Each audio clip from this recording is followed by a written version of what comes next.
Yeah. I would like to welcome you also to this webinar.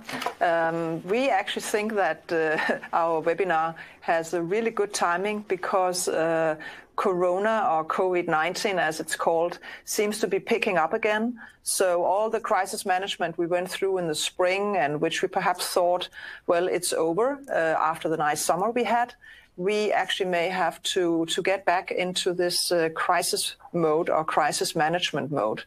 And therefore, I believe that it's actual than ever that we have our webinar today with two really interesting presentations.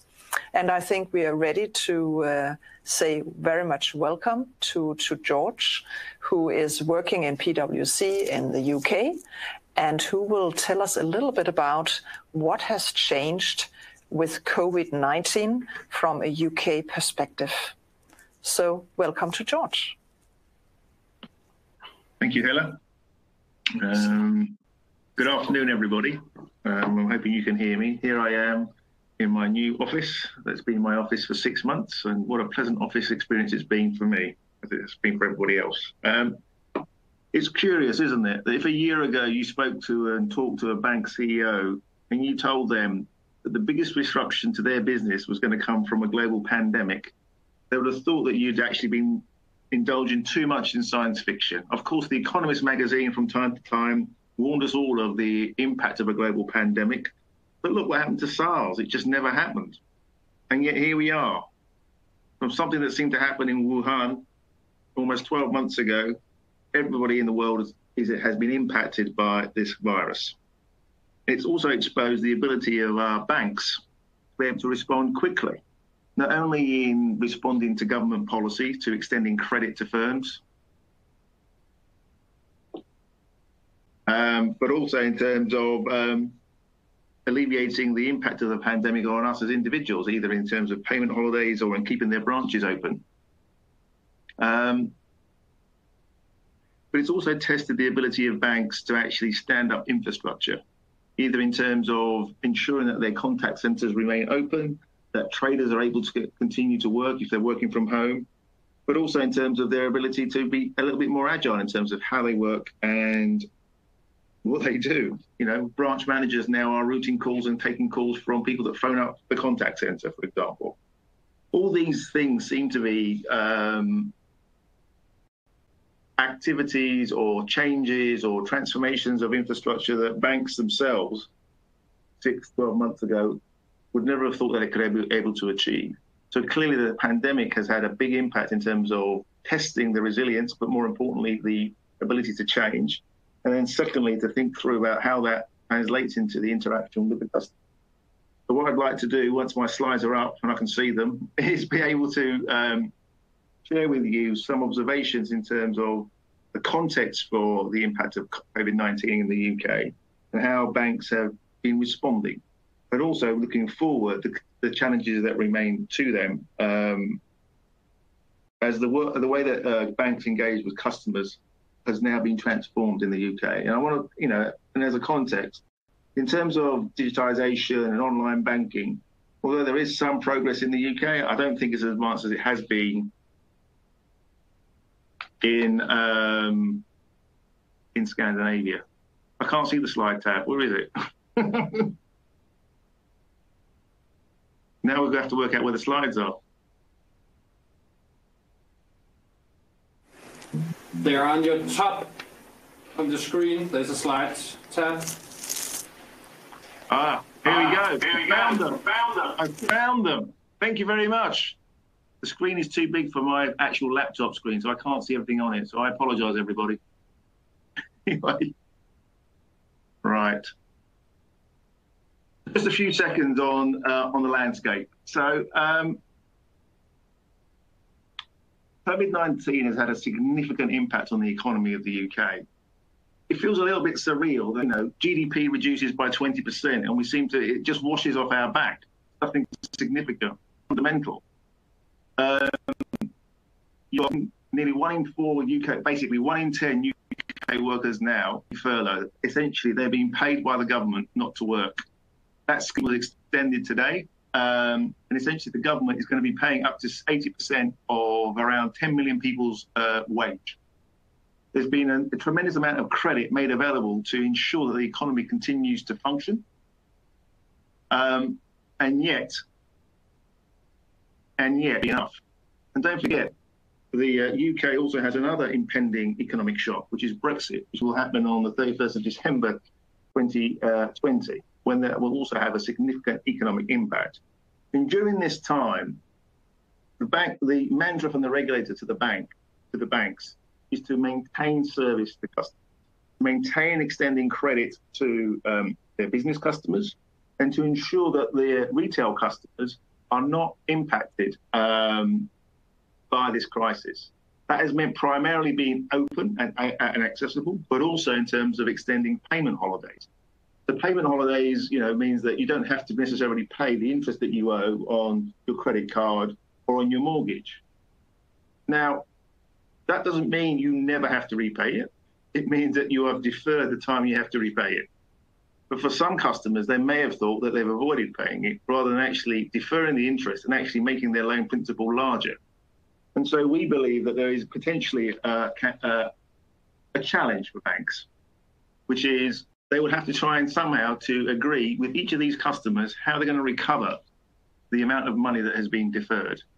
And the regulator has been made clear that it has to be done individually. It needs to be done in a way not to stress these customers. Now, most of our UK retail banks, aside from the new challengers, have quite a clunky infrastructure that potentially doesn't actually allow them to understand all their customers across all the products that they actually sell them. And also has a challenge in terms of their ability to speak to these people, given the impact it has on the numbers of people and how those people they have that work for them, either in the contact center or in the branch, having the right skills and the right information to hand to be able to negotiate and navigate that quite stressful interaction with their customer seamlessly. There's a challenge in terms of having the right data in place to determine what the collection strategy should be, having the right data available to engage with the customer sympathetically and interactively, and also to determine that you haven't actually caused any customer detriment from the way you've interacted with that customer. So all the things that banks supposedly have had put in place since the global financial crisis in terms of putting customer first, in improving their infrastructure to derive better insight, to ensure that all the products that they sell to customers, they can have a single customer view, all comes to fruition in terms of being able to respond to the potential challenge in relation to collections, in terms of serving customers, and in terms of delighting customers. What that translates into is, I think, an increased workload on people or on staff in the bank, an increased demand for insight and understanding. And you're having to do that in an environment where potentially you are either remote working or you have a hybrid of remote working and office working, or that, with the second wave, that potentially has been compromised. So actually the location of your people makes it harder to evaluate and deliver consistency of service and consistency of interaction, which potentially leads not only to customers that are upset or not necessarily treated in the best way, but also gives rise to potential regulatory censure from treating your customers unfairly or detrimentally. And that's why we feel that the challenge to that, as well as being in terms of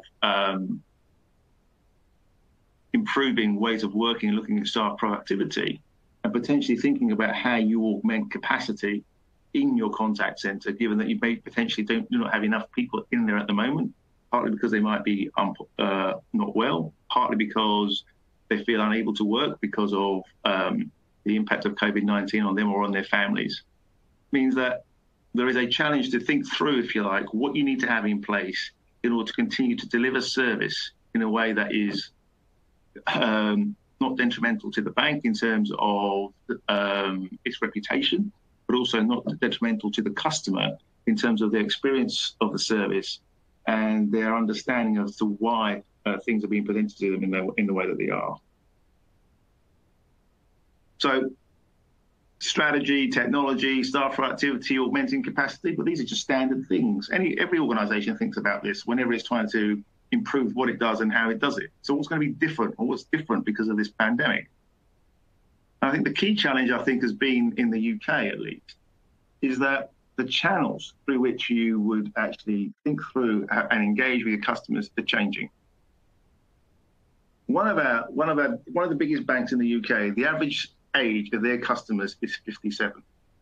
So if the average age of 57, you can determine which demographic is the most prevalent in their customer base. Older people tend not, at least in the UK, tend not to be digitally savvy, tend not to like technology, and tend not to use the internet. They like having passports, so paper things in their hands, and they like visiting their branch. Well, in the last 6 months, they haven't really been able to do that.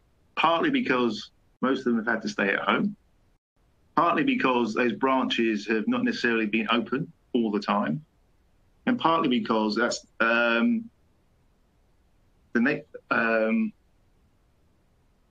nature of what they're trying to do may not be possible in a branch. And so there's been a shift to people's confidence and ability to actually serve themselves digitally, either by going online or by being taught how to go online through telephone banking. So there's been a significant shift, if you like, in the adoption of digital channels. Am I correct?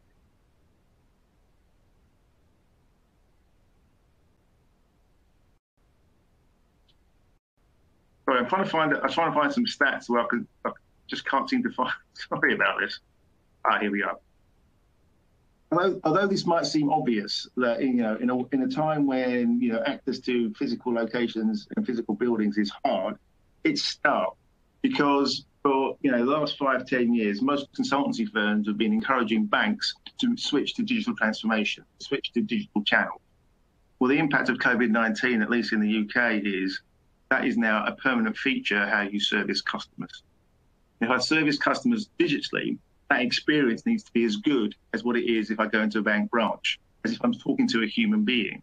So whilst I may want to try and automate what I do and how I do it through the use of machine learning algorithms or chatbots, it needs to feel, that experience needs to feel seamless. It needs to feel as if I'm being spoken to as a customer. And so the key elements, if you like, of the technology you deploy are the ones that are laid out on this slide, which at least have elements of. There is some kind of CRM solution. Salesforce is trying to do something really large across the whole of the world. It's going to take over the world. Everyone's going to use Salesforce as their CRM system or Microsoft Dynamics. But how's that information actually going to be used? How do you get people to actually use that information? And how's the information that you maintain within your customer relationship management system actually spark insight in terms of that customer, how you treat that customer, and what information should you channel through? Part of the challenge has been in relation to contact centers or the data or the information that banks receive is it's not necessarily readily accessible.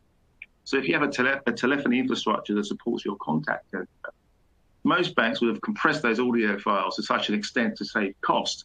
The ability to listen to those conversations is potentially compromised. Clearly, there are new solutions now that disintermediate some of the traditional telephony providers like Cisco, so AWS Connect, for example, which actually improves the productivity of your contact center workflow, but also improves the quality of the recording of the conversations. And that's when, interestingly, you can deploy analytics platforms or machine learning models sitting on some kind of voice analytics platform to begin to actually generate insight and to actually push actions to call handlers to provide a much more consistent service in terms of dealing with customers as they come through, but also significantly improves productivity and efficiency in terms of monitoring this from a compliance perspective. So these are all elements that we as a firm are working on, and these are, but what I've seen happen through COVID-19 is an acceleration of the deployment of these solutions, which is interesting, given that in a time of a pandemic, in a time of a crisis, that organizations, banks in particular, can make this kind of significant infrastructure change in terms of what they do and how they do it. So that's where I'd like to stop. The slides are available to you. I think what I'd like to leave you with is that as you look forward, it's clear that in the UK at least, that the way that banks interact with the customers has changed, and it has changed, I think, for good. That the ability to be able to service customers with a model that allows you to connect with individuals that talk to you, requires you to think about how you embed home working into contact centers or other customer interactions permanently, and to allow that the customer experience comes across seamlessly without regard as to where that person, that call handler, is actually situated. And that requires an understanding and a think through around, one, your digital channels, on which ones you're actually going to use to engage your customers. Two, the infrastructure you have in place to actually support those interactions and to drive the insight. And three, that the ways of working, the behaviors you expect of your peoples are aligned to allow you to leverage the technology investment that you're going to make. So I'll leave it there. It's been an interesting experience, a catalyst for things that people have been talking about for a long time. And I'll take any questions if there are any. Thank you.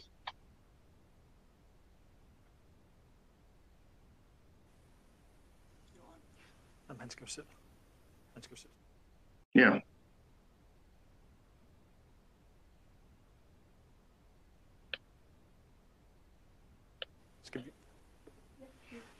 George, George, I have a question for you. Sure. What do you think? What do you think is the most important for banks to do now to come out as winners of the crisis?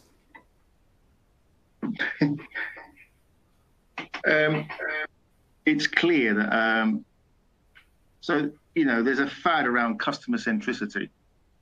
I can remember it happening in the early 2000s, and it's what's important, I think, both in terms of maintaining your customers, and also availing yourself of your regulators, is to understand how you provide your service as efficiently and as effectively as possible to your customer.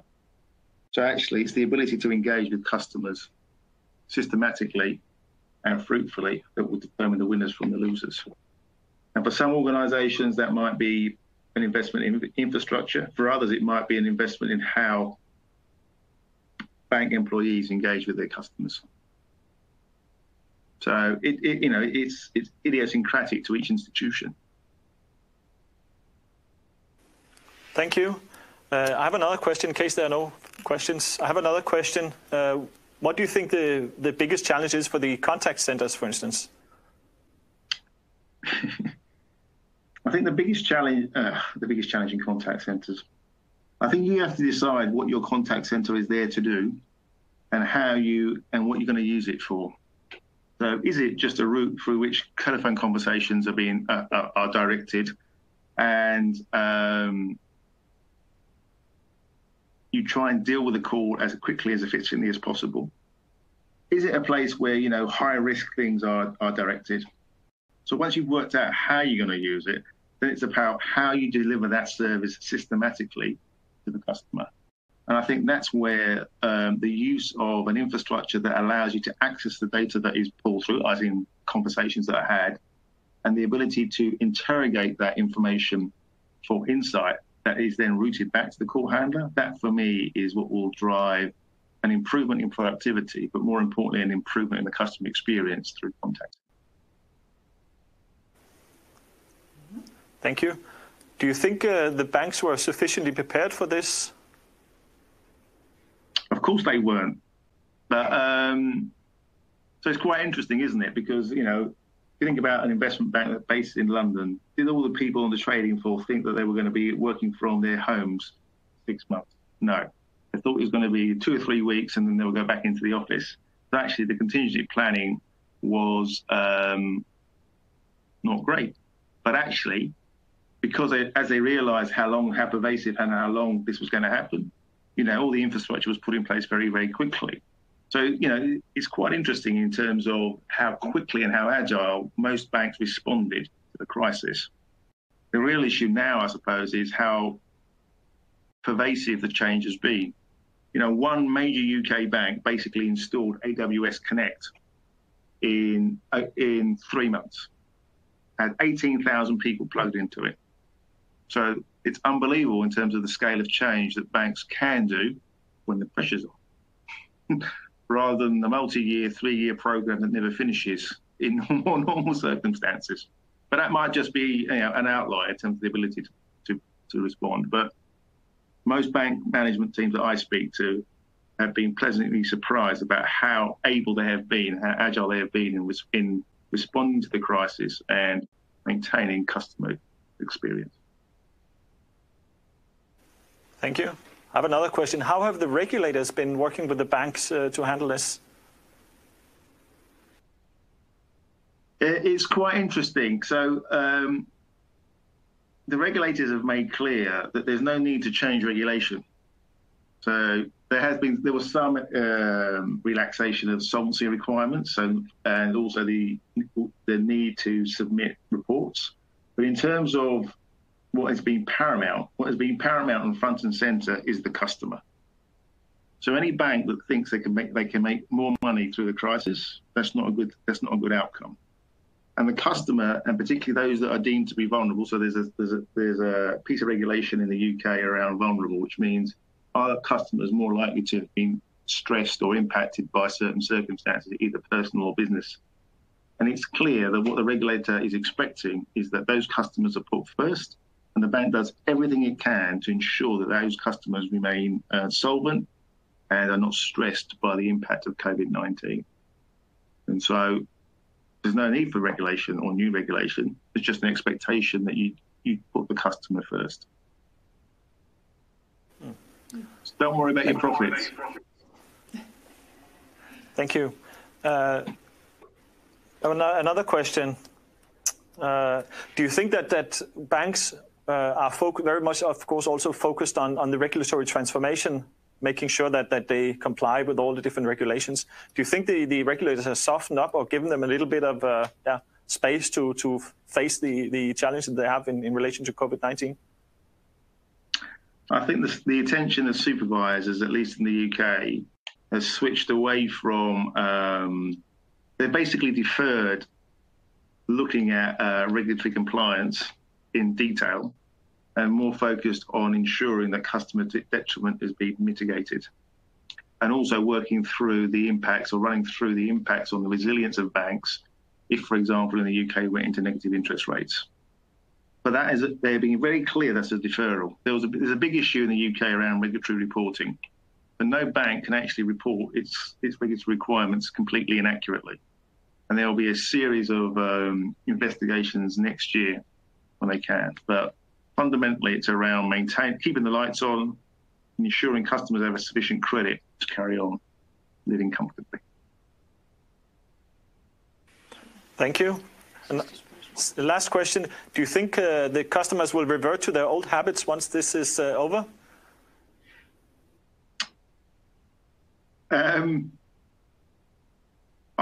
Personally, I don't think so. I think it's not clear to me what the future will look like in terms of what we do and how we do it. I'm not sure if I've stopped going into a bank branch, and I find it easy now to actually conduct my banking transactions without having to go into a branch, but I need to go into it. I mean, it depends on whether old-fashioned things like checks stop being issued, because I still need to go and bank them into a bank branch. But clearly, what's interesting, Nikolai, is the technology that we're talking about has been available for a long time. It's its adoption that has been catalyzed and accelerated by the COVID-19 pandemic. And I think, once you've started using something, I think it's quite hard, once you've got into the habit of using it, to stop using it. Yeah. Thank you so much, George. We will hand over the word to Johan. Thank you. Johan, will you please take the word from now and introduce yourself? Yes. Hi, everybody. My name is Johan Hjelm. I'm the Deputy Head of Group Operational Risk in Nordea. Group Operational Risk is the second-line organization that has oversight of the operational risks within the bank.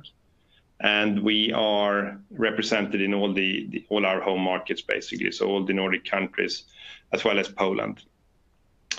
I'm situated in Stockholm, and as you potentially can see, I'm actually working from the office here today. I have, since after summer, I'm working 2 to 3 days from the office and then a couple of days from home. So it's really, I think it's a relief to get back and meet colleagues and so on.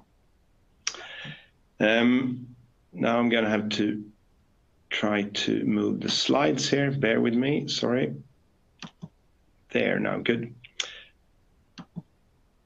Okay, so what have we done in Nordea during the crisis?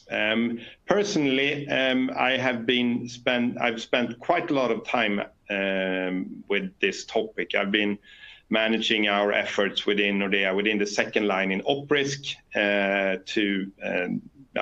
regarding the crisis.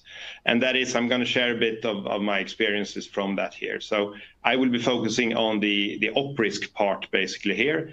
There are, of course, other aspects to it that we heard George talk about, of course, on the credit side with the number of programs and so on that we've seen in the different countries.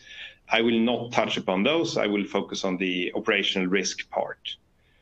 And I can say that to touch upon also what George mentioned in one of the questions that was asked there in regards to how have the banks acted and how have we reacted, and I can concur quite a lot to that. We have seen that we have been able to adopt quite well, even though some of our business continuity plans sometimes failed and some of the other normal processes have failed.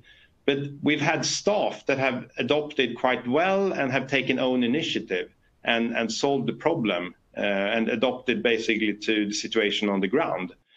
And that's a factor, I believe, that has been very important in this to see us through. And in summary, I would say that we have managed quite well. I think from an operational risk point of view, we have been able to serve our customers and also to do that within our risk limits or risk appetite, if you put it that way.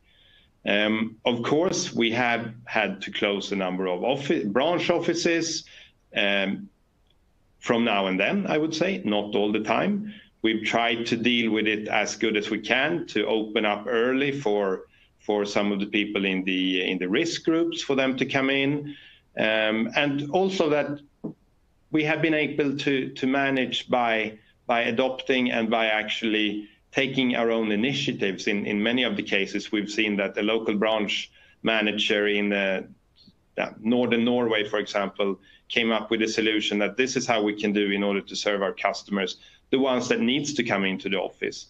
Then I think we all can recognize that there are very many differences between there are differences between the setup that we have in the Nordics and the maturity of our customers, I believe, compared to other countries, maybe in the southern parts of Europe, for example. I mean, it's not so that I don't even know if we have any customers that uses checks, for example, and so on.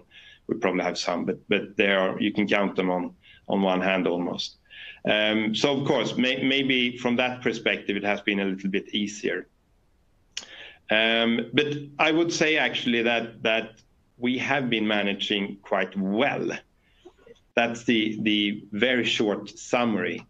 And if I then move on to talk a little bit about the details of the crisis, how have we acted? What have we done throughout these 6 months, more or less, that we have been in this crisis? And I think I won't say that we were lucky, but I think that our CRO, Matthew Elderfield, actually initiated the crisis management team already in January. So almost 6 to 8 weeks before the crisis was immediate and when it was out when people actually understood that this will be a big issue for us. Then we set up the crisis management team, and in that we started to prepare what will happen. We had a number of scenarios, of course, the light scenario and the medium scenario, and also the scenario where we will have a large impact.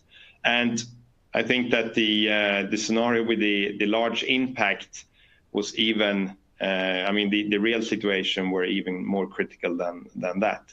But we had a number of weeks there, 6 to 8 weeks to start prepare, to rehearse, to update our business continuity plans in the different areas, and also prepare additional scenarios within this more critical one. What will we do? How will we manage, and so on. And one of the things that we did was, for example, to secure that we had sufficient capabilities within the possibility to work from home for people. So the bandwidth of our solutions in that area. So we started out in January with this crisis management team, and then when things got worse in March, I think it was in March there, we also set up what we call the Global Crisis Management Team with representatives from the senior leadership team. So people reporting directly up to our CEO. And this was shared by the CRO within the bank. And they had meetings basically twice a day throughout the crisis, all the way up to summer. So during 3 months, they had twice a day meetings to deal with all the different things that come up, of course. And this was then the focal point of information and also decision making. But Nordea is a company or a bank with different geographical regions. Of course, we have mainly the 4 Nordic countries, and we've had different, the different rules and the different recommendations from the national health authorities in the different countries. So therefore, we also set up a local crisis management team in each country. And those were shared by local senior management in order to anchor it within the organization. And they also conducted meetings every day in order to deal with the local situation. And I think we all know that there has been a number of differences in the setup. There have been the recommendations from Sweden have seen very liberal when you compare to other countries, and therefore that has also been something that we have taken into consideration when we decide when you work from home, what you can actually do what you have to do from the office, and what you have to do working from home, and so on and so on. So in order to deal with all these large and small decisions that needs to be taken all the time, we set up these number of government for us, basically. And not only in the Nordic countries, but of course also in our other countries, Poland, Estonia, and also in the US, for example.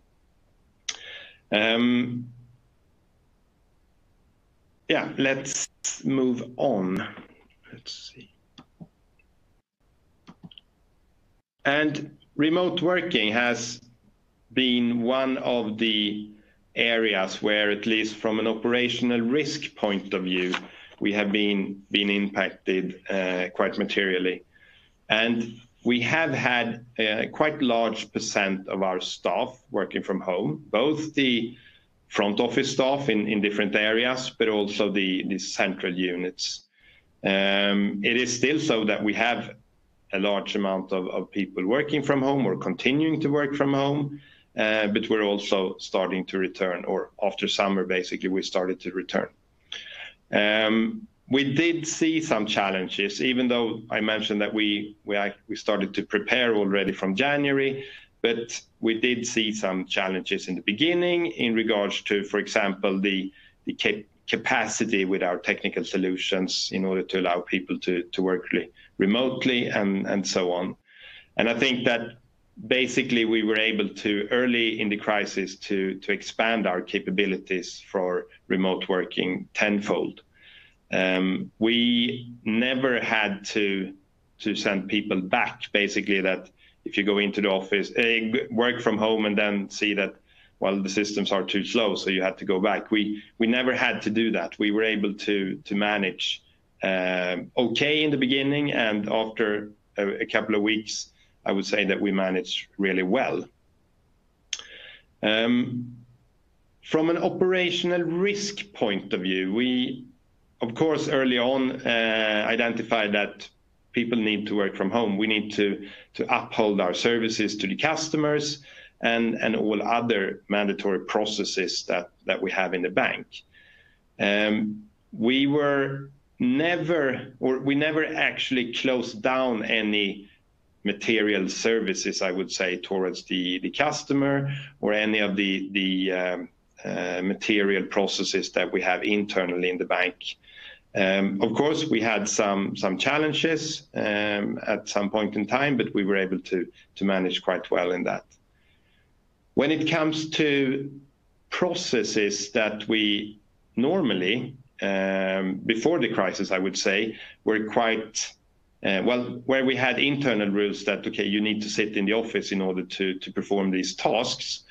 We, during March and April, conducted a number of evaluations, risk evaluations, in order to understand, okay, can we operate these processes from outside the office? What are the risks associated with these processes?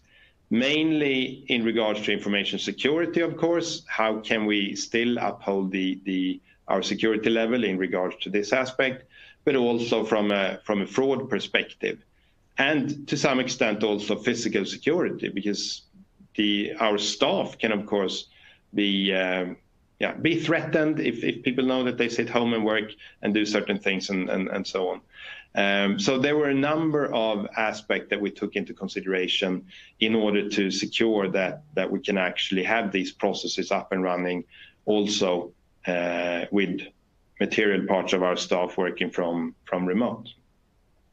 That, of course, took some time to do. It was a large effort that we conducted in the beginning of the crisis.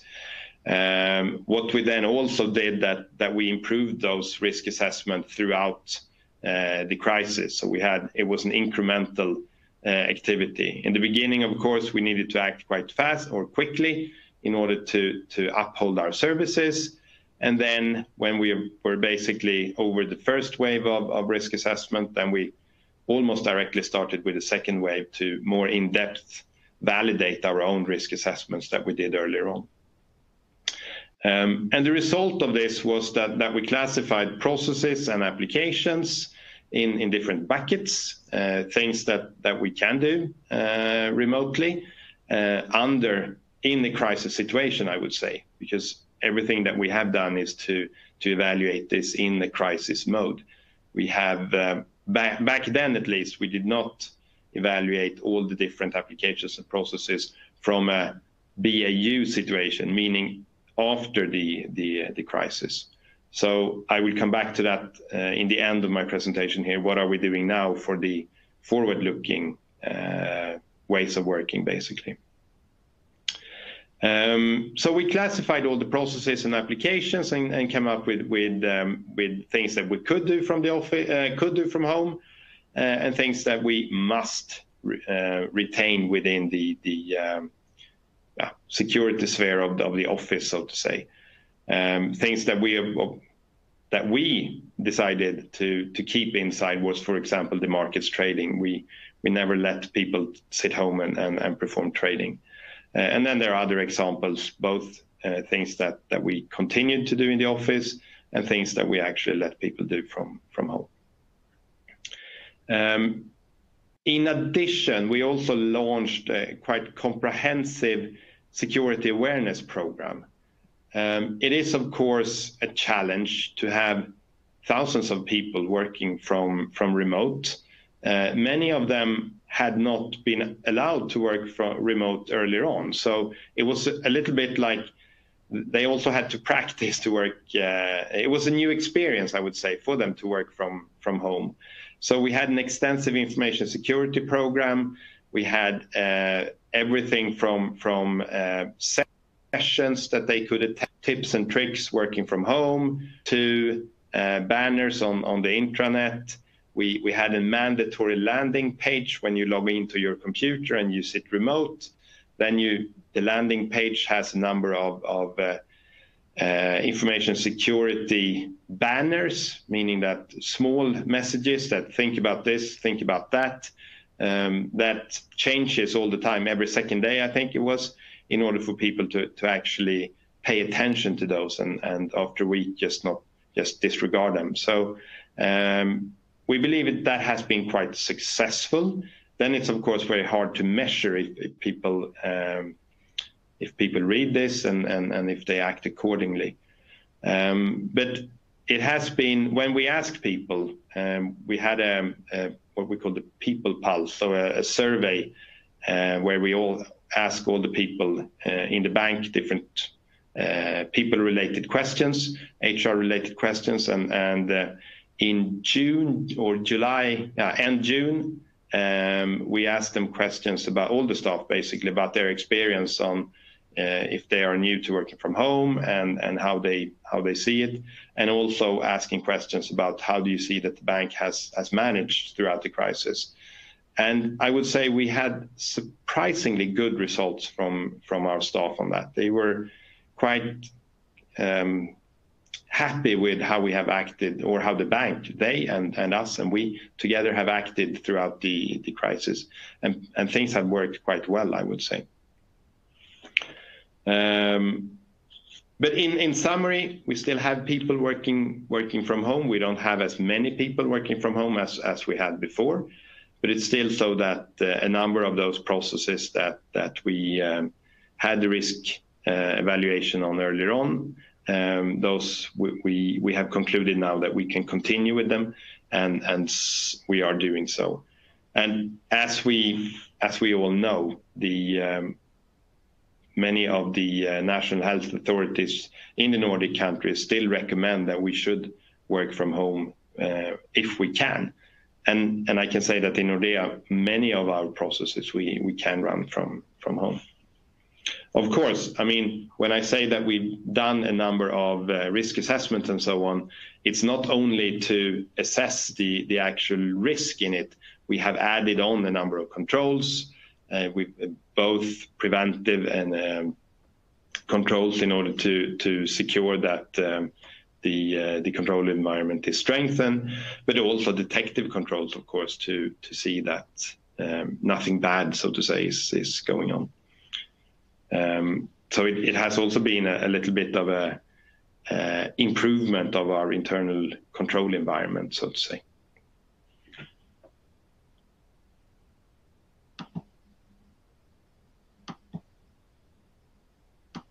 And then, where are we then today on this? I think that we are currently, we do not see any basically increase, or we have not throughout the crisis seen increases in the fraud levels or in the information security incidents, things that we can link to operational risk incidents that we can link to COVID.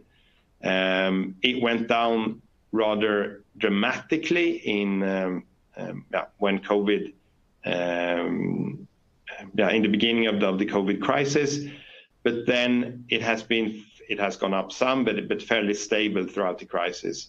And we still see levels that are below the levels that we saw before COVID-19.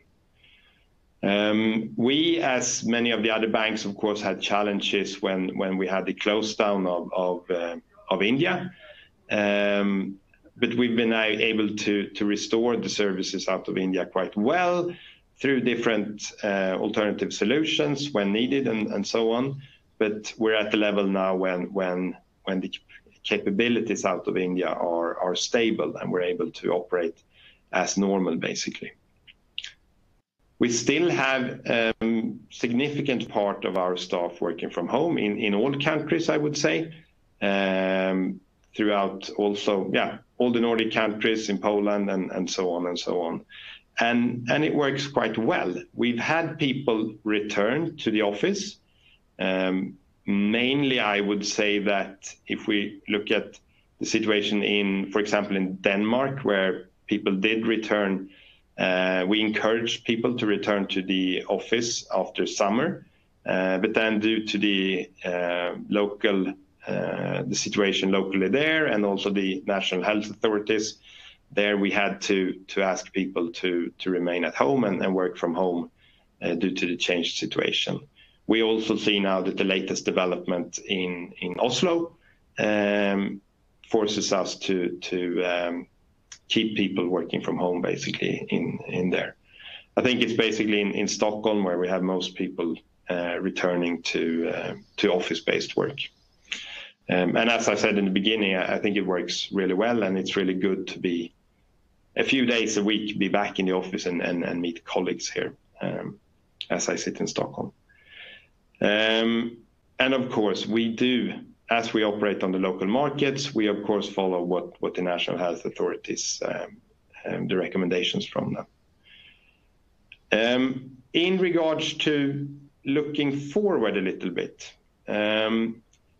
I think many banks, I would assume, but if we look internally in Nordea, many of our employees have realized that it is possible actually to conduct some of the work that they thought that they had to do from the office earlier on from home. And many people have actually like a lot to work from home. And I think that when we now realize that we have the possibility to work differently, the demand increases from our employees, of course, to continue to work as we do now. So therefore, within Nordea, we're now looking into new ways of working. Can we shift the how we work, basically? Can we allow people to work in BAU situation, basically, a number of weeks from home? There are, of course, a number of challenges in this. I mean, we have the op risk dimension that I've talked about. We have then different types of labor laws and so on that we need to take into consideration, of course. So what we're doing now throughout the group is to look into how can we as a bank change in this? Do we want to change in this aspect, how people work? And what are the implications of these changes? I think that was everything I intended to say. If there are any questions, please. I have a question for you, Johan. How have you cooperated with the regulators during the crisis? Well, we have cooperated quite, if you can say cooperate. Well, we've interacted quite a lot with our regulator, ECB. We've had basically on the op risk side, we've had weekly meetings when we've had a number of topics that we've discussed. Information security has been quite hot in those discussions. They've also, of course, been very interested in how we have dealt with the India situation and so on. So through the peak of the crisis, it was a weekly meeting on op risk. Then the CRO had meetings also with senior representatives from ECB on I think on a bi-weekly basis. And the frequency of those meetings has now decreased, but we continue to have COVID-focused meetings for operational risk. Okay, thank you, Johan. I have a question from one of the participants. Which policies or practice did you use for evaluating your crisis management effort and preparing for possible second wave? Yeah, what we have done, and I can't really refer to policies and so on here because I don't know all those details, but what I can say to what we have done is that we have, of course, evaluated our own performance, what we do and so on, both on a from a top-down perspective to see how did the governance work, what are the challenges and so on there. And we are basically in the process of updating all those policies and documents and plans, business continuity plans on the group level, but also on individual business areas and units levels. There has been a large amount of learnings, I would say, in the details. Because as I started to say, some of them were maybe not optimal going into the crisis. And some of them we just had to say that, okay, but it says here that we should do this and that, but maybe another solution is better. And the people on the ground actually coped to deal with the situation. So if we go into a similar type of crisis or a similar type of crisis within the near future, I think we have revised our plans quite not dramatically, but we have revised our plans to secure that they actually work in this situation. I mean, very often in these type of time critical situations, if it's a crisis or if it's, I mean, you can compare it to some kind of critical go live that you have and so on, you need to practice basically in order to mature your plans. And we have practiced now, so to say. We practiced, of course, before on our business continuity plans and so on. We've done table testing. We've also done live testing and so on. But of course, it's not the same thing. If you know that if you walk out the meeting room where you sit and do a table test, then you're back to normal. Then it's not so critical if you fail on something. But now we practice and we're updating our plans. Yeah. Thank you, Johan. Live practice is always good. My next question is there anything that you would have done differently now that you can see what has happened so far? Well, I think that we have coped quite well. If I say differently, it is a little bit connected to the other question also, because there are lots of details that I could say we should have done that, we should have done this. But I'm quite content how we did act anyway. If I go back 6 months, then I don't think I can say that we should have done. It's very few things that I would say that with the going in position we had from January, February there, that we would have done differently. When I look at it now, there are things like how do we communicate, how do we set up our governance and so on. In the beginning, I would probably say that we would continue to, as we ran the business continuity setup and everything, after a couple of months into the crisis, when we basically did a few changes here and there, I think that's the how we will go into the next crisis. Sorry for not being so concrete, but I think there are lots of small things here and there. Thank you so much, Johan. Thank you. We have one last question, but we also have very limited time. If you can answer it very, very swiftly. We have a question from one of the participants. Could you share a couple of learnings? I think perhaps only one, because we are short on time. Either learnings or surprises that resulted in changes in your continuity plans? Yeah, I think that when you're organized like Nordea, throughout the last maybe 15 years, we have gone through an organization that has been focused on the country-based to more like a business area-based thing. So a Nordic organization where the management structures and so on are Nordic and not so much country-based. But in a crisis like this, the crisis was to some extent country-based. So the learning that we have done is that you need to pay quite a lot of attention to the different chains of command here, because you suddenly introduce a country-based chain of command that we don't see normally. And this is something that we changed, or we adopted to that situation basically a month into the crisis. I think that is one of the most